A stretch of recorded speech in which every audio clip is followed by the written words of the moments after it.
Bajina Bašta je jedna od 5 lokalnih samouprava koja je od Ministarstva zaštite životne sredine dobila sredstva za projekat unapređenja toplifikacionog sistema u opštini. Ugovor je potpisan juče u Beogradu sa ministarkom Sarom Pavkov, a odobreno je 144 miliona dinara za zamenu kotlova na ugalj u školskoj kotlarnici. Sredstva koja su dobijena za opštinu Bajina Bašta u iznosu od 144 miliona, a to je u stvari zamena postojeće kotlarnice, odnosno kotla u školskoj, da je tako nazovemo, toplani, koja se nalazi između vrtića i sportske hale. Inače, tu menjamo kotlarnicu na ugalj i to će biti na biomasu, odnosno na drvnu sečku, tako da je pre svega ono što smo već odavno bili u toj priči sada je realizovano. Taj projekat je 180 miliona, što znači opština učestvuje sa 36 i naravno građevinski radovi koji će trebati da se urade na samoj kotlarnici, odnosno podizanje krova, visine krova i tome slično. Ono što jeste važno da kažemo da je to prva faza, a već sljedeće godine po završetku normalno ove prve faze ćemo tražiti obećanje da dobijemo sredstva za drugu fazu. To bi značilo da dobijemo još jedan kotao koji bi pokrivao u tom slučaju i ceo grad. Mi sad u ovoj prvoj fazi menjat ćemo gore, mi imamo gore 3 kotla na ugalj. U ovoj prvoj fazi sigurno će 2 kotla da ispadnu iz upotrebe, možda i treći vidjet ćemo, ali kažem sa 4 megavata koji ćemo mi da ugradimo u toj prvoj fazi moći da se greje ceo instalisani konzum, znači na toj takozvanoj školskoj kotlarnici, ali u drugoj fazi, znači ako dođe do realizacije, da kažemo još jednog kotla otprilike od 4 megavata, mi bi praktično odozgo iz tog jednog centra mogli da grejemo ceo grad.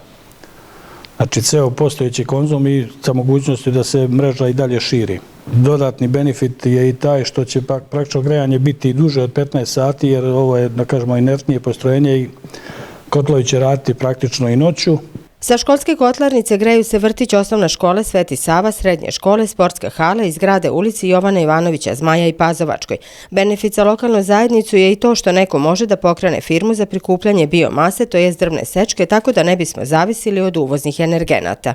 Prelaskom toplane sa jednog vida energenta, a to je ugalj u ovom trenutku, na drvnu biomasu, smanjit će se efekti, znači i staklene bašte, smanjit će se emisija CO2, drugih zagađujućih materija u vazduhu, a samim tim i uticaj na klimatske promjene, a ono što sam napomenula najvažnije je da će da utiče na poboljšanje zdravlja ljudi. Mi smo radili ta neka merenja ambijentalnog vazduha gde naravno nije samo udeo toplane bio, nego su to bilo i udeo i izduvni gasovi automobila i u zimskom periodu individualna ložišta iz domaćinstava.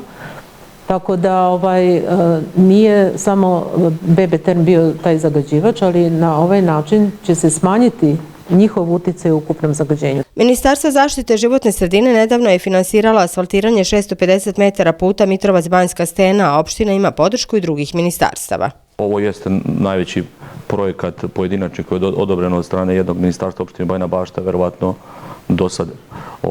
Mislim da nismo imali ovoliki iznos, ali je to samo, da kažemo, deo i projekata koji u toku 25. realizujemo. Očekujemo da ćemo, nadamo se, do kraja godine, znači što se tiče tih investicija u projekt opštine Bajina Bašta, znači prići negde možda i do 300 miliona, tako da će to verovatno biti rekordna godina što se tiče projekata koji se realizuju i negde ono što u stvari jeste i cilj što radimo je da na sve konkurse apliciramo, da se trudimo da pripremimo kvalitetne projekte. Do kraja grejne sezone treba završiti svu papirologiju, javnu nabavku kako bi se po njenom završetku počelo sa radovima. Naredne godine treba izgraditi i toplovod koji će spojiti obe kotlarnice, i gradsku i školsku, i tako obezbediti jedinstven toplotni sistem gradskog grejanja.